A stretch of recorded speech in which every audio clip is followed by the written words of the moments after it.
Hello everyone, and welcome to Silicon Zeros. This is,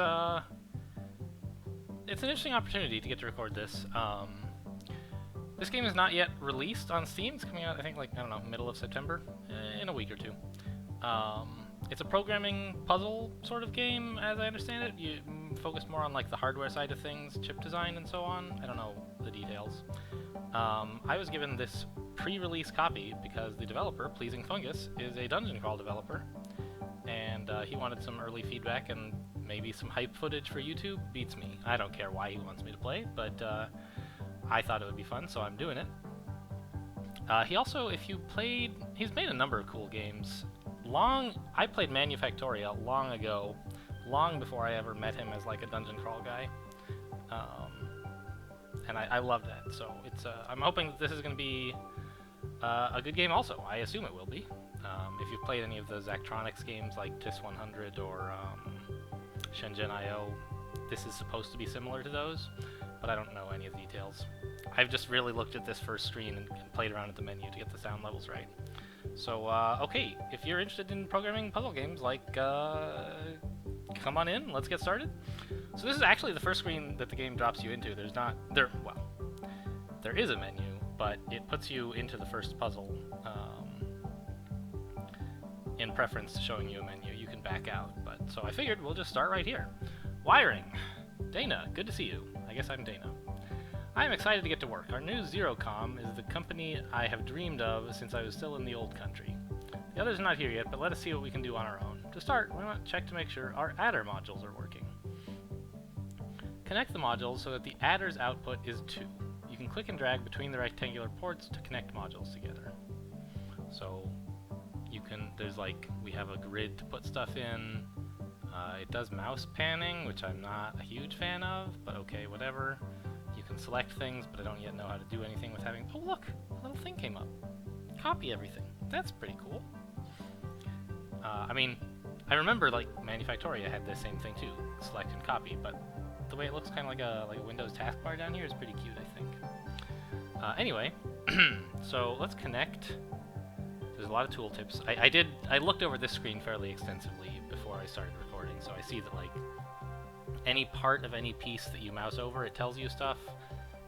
So here we have a piece here that we can put wherever we want, which represents the number 1, i.e. it just outputs 1. What are all these context things? So undo and reset have appeared now that we've changed something. Okay. Well, obviously we want to take this 1, and he said drag it. Okay, so it does the pathing for itself. We just say where we want it to go. So I want it to go there, and I want another one to go there. And we did it. Good, a promising start for our work. I know you are new, but I have great confidence. When you took my personality tests, I detected an astonishingly high mental temperature, a mind well above the ordinary kind. I will give you all the time you need for that spark to fully light, and when it does, Dana, yeah, I'm definitely Dana, you'll be a beacon for us to follow, says Laszlo. Alright, well, next puzzle, I guess. There wasn't much to that, we just learned how to connect things. Now that we've seen a single adder module work correctly, let us wire them together in sequence. Connect modules so that an adder outputs 3. I know I've not fully explained what we're doing here, Dana. The time is not yet ripe for my great dream to be revealed in full. Until then, you must trust me. This Laszlo guy is very excitable. So, okay. We only have 1s, and we want an adder to output 3. There's no way... And we can't make an adder take 3 inputs. So the only way to solve it is, of course, the intended way. Connecting up a 2 from one adder into a 1 from the original input, and we get a 3. Let's go back to this puzzle, and there's a reset button, right? But it's not R? Okay. And I wanted to see, how does it feel about backwards wiring stuff? Like, can I connect this to here? Sure, that's fine. And it just wants any one adder to output 3. Fine. Very, very good. Nice to know. Placing. Hello, Dana. I'm Carl. Hired me to run the fabricator. The module fabricator. The bad news is that we don't have a fabricator yet.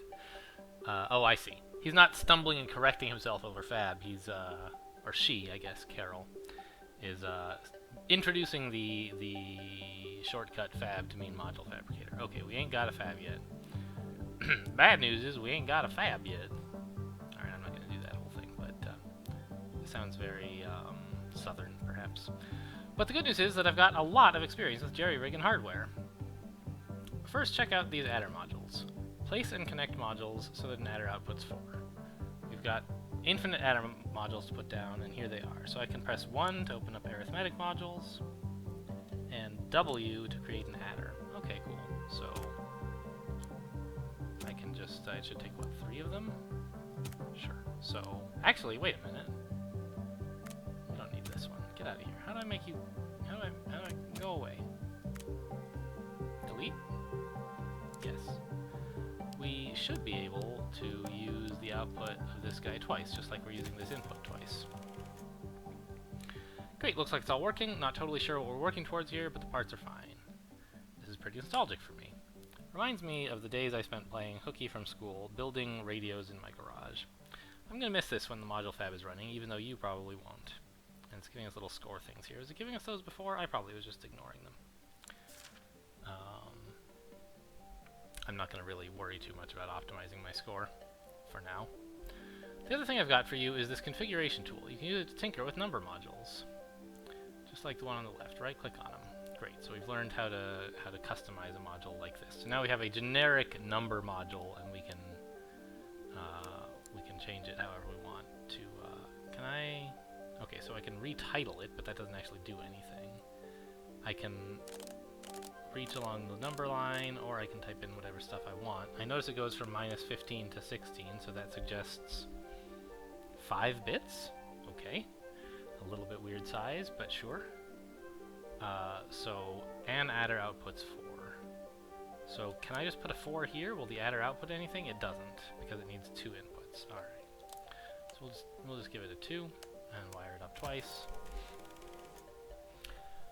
Excellent. I gotta get back to the module fab, so I'll leave you in Laszlo's hands from here. These personality tests of his are something else. I don't know about you, but I wasn't expecting to be grilled about my relationship with my mother when I applied. I'm still not sure he lives in quite the same reality as we do. Still, he seems nice enough. So, of course, these early puzzles are all very, very simple. They're just teaching me the rules of the game so that we can get to the fun part of solving interesting puzzles. But, of course, it's presented as puzzles instead of as, like, a tome of rules that you should just read, you know, in the way that most games do it these days. That is to say, most games do indeed give you the playthrough tutorial rather than a very long manual. Anyway, so I'm just explaining that's why these early ones are boring. We're just blazing through them. We're learning the rules. You see now that Carolyn is an engineer of the highest quality. The job market was unjust to her. So many judged by education, sex, skin tone, or other petty distinctions. That is the genius of my tests. I care only for the temperature of a person's mind. Who knows what this temperature thing is? For now, would you mind very much showing me what you've done with Carolyn's parts? Place, configure, and connect modules so that an adder outputs 5. Alright, well that should be easy. We have arithmetic modules under 1, and we have numbers and adders. There's a couple of ways to do it. What happens if you wire an adder's output into its own input? I want to know that. So let's say I did this. Undefined. A chaotic, unusable value. Okay, well, fair enough.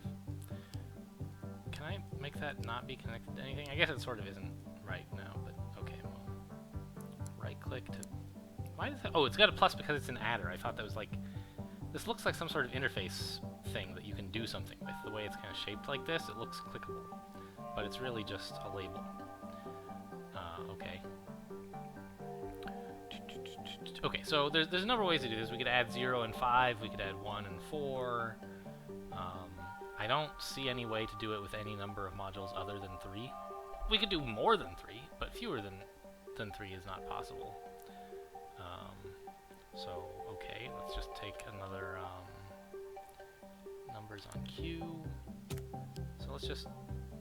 Oh no, you right-click to tell a thing what to do, and we'll add together like -13. Oh no, we have to get 5. Alright, so let's take 16 and minus... There's a nice satisfying clicking noise there. -11. There we go. Alicia got in a few moments ago. Another brilliant woman, undervalued by foolish men. Incredible what prizes these companies leave for us to snap up. Though I suppose I should not complain too much. If the market valued you at all what you were truly worth, I would never be able to afford you, and my great dream would be dead before it even began. Haha. Okay, so 3, fine. Memory. Oh, this should be good.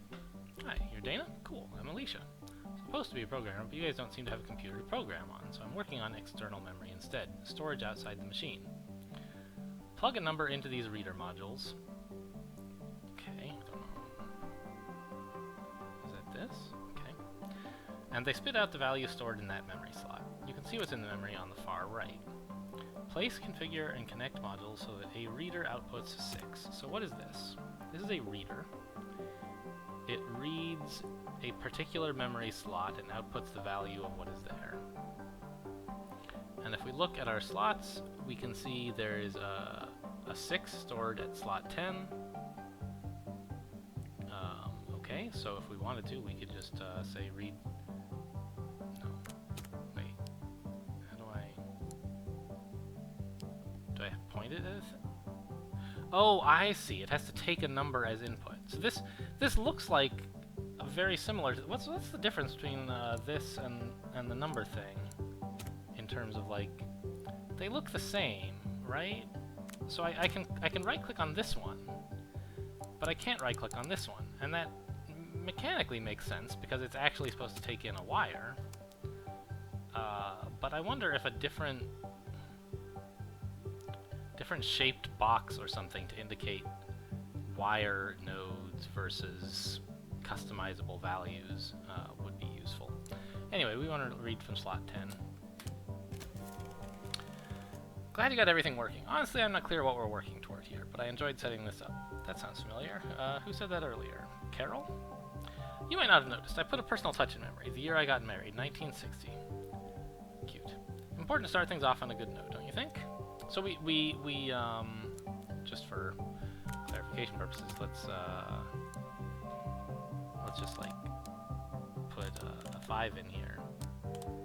And if we wanted to... Oh, we don't have any adders. So I was going to say we could add together 2 5s to get a 10, and that would be okay. But, alright.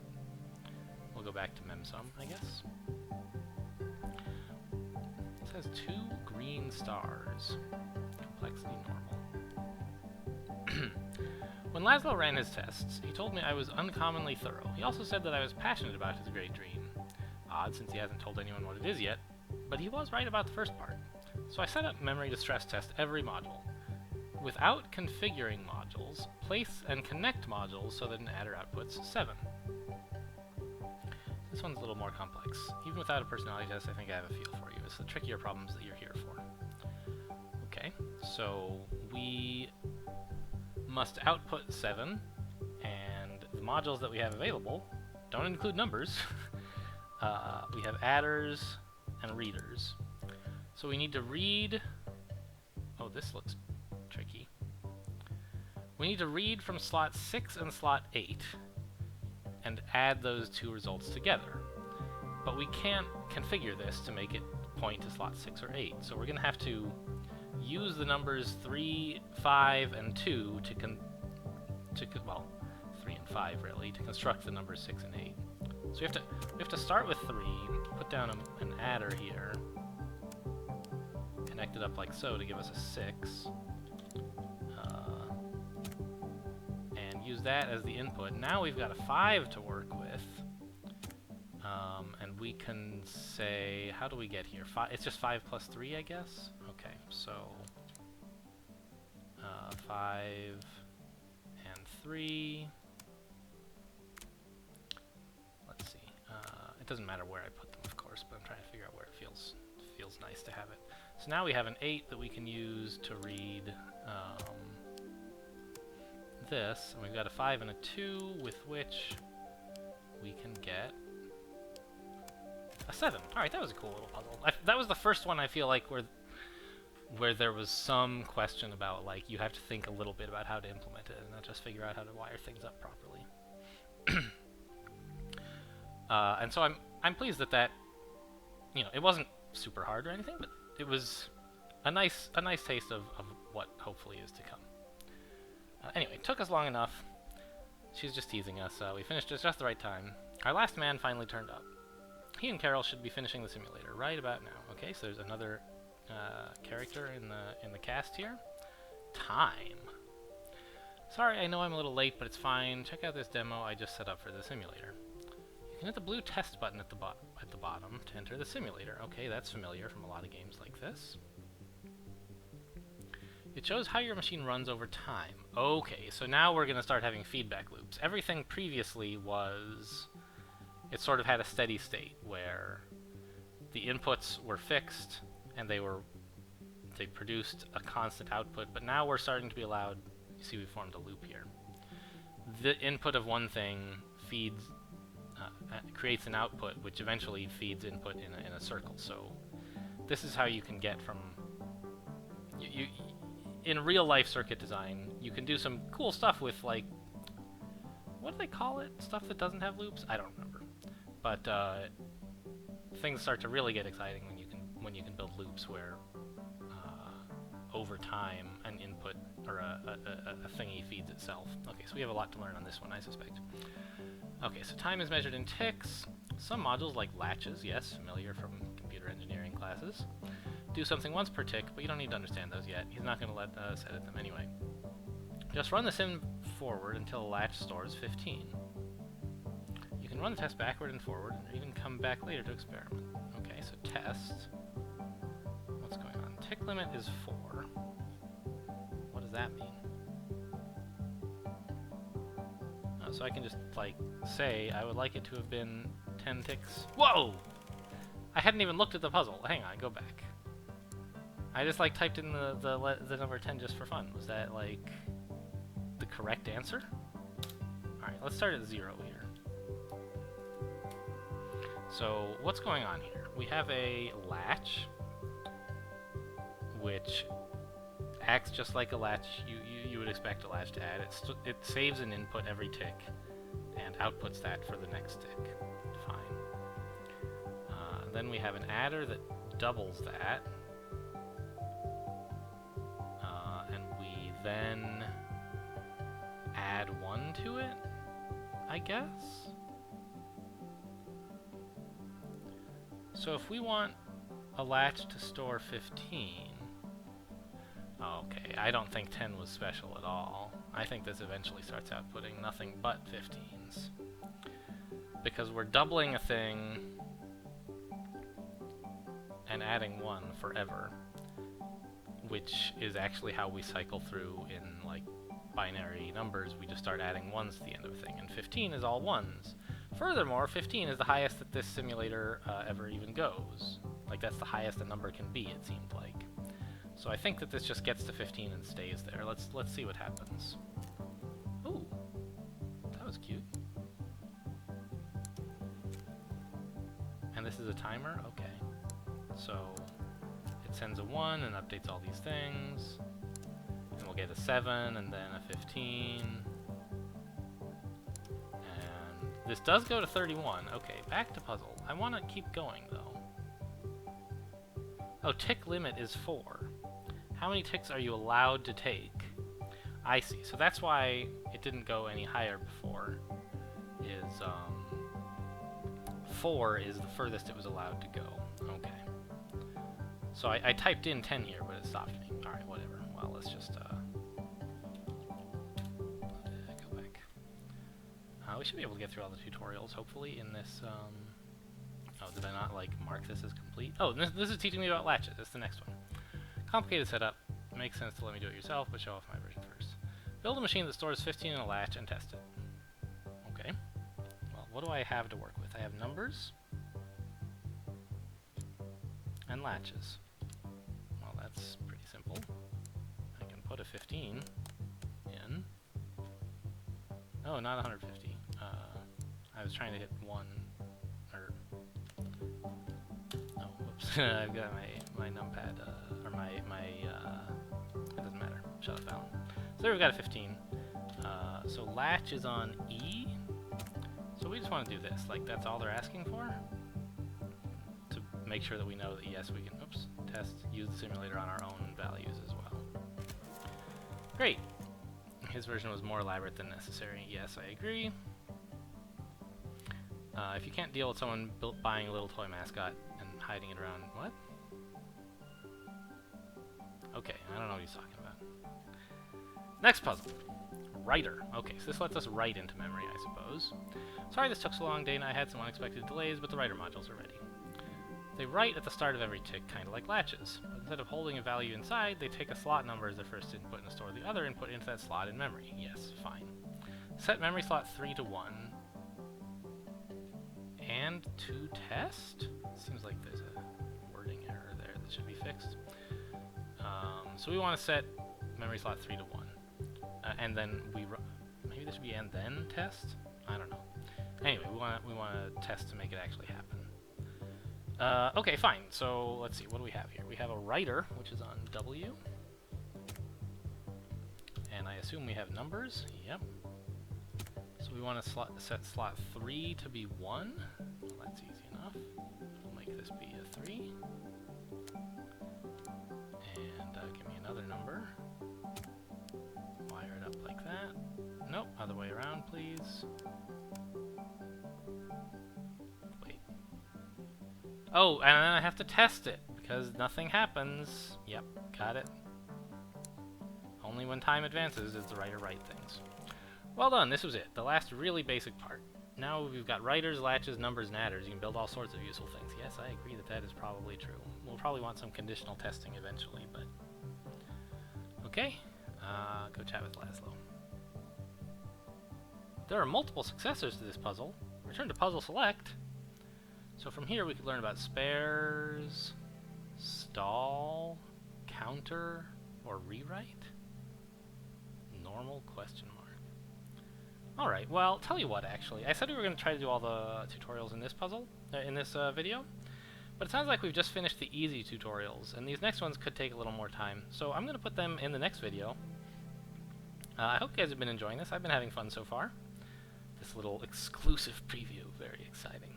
Anyway, if you guys enjoyed, stay tuned. There should be at least one more episode of this, probably more. Anyway, thanks for watching, and I'll see you next time.